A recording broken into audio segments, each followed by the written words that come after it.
Les avantages d'utiliser Google Play sont plutôt nombreux. Déjà, Google Play est énorme. Il contient plus que 1 million d'applications en tout et 2,5 milliards d'applications sont téléchargées tous les mois.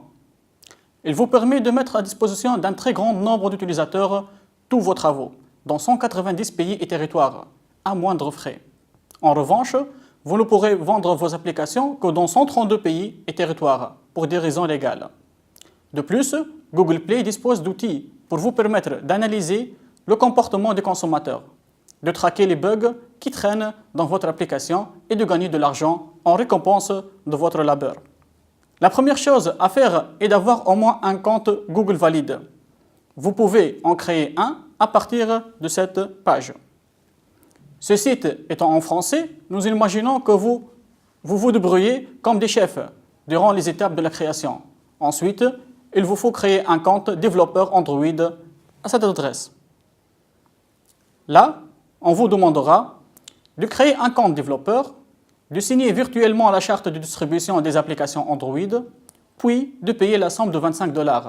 Vous aurez besoin d'une carte de crédit internationale valide, ce qui pose des problèmes pour certains pays comme la Tunisie.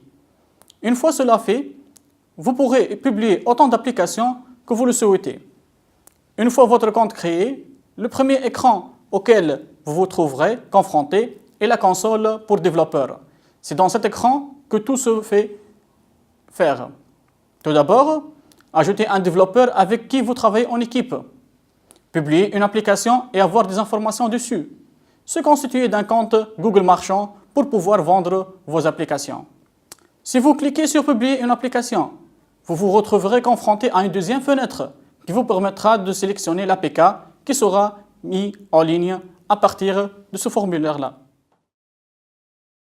Si votre application est un jeu, alors il y a des risques que l'APK fasse plus de 50 mégas avec les fichiers sonores et graphiques.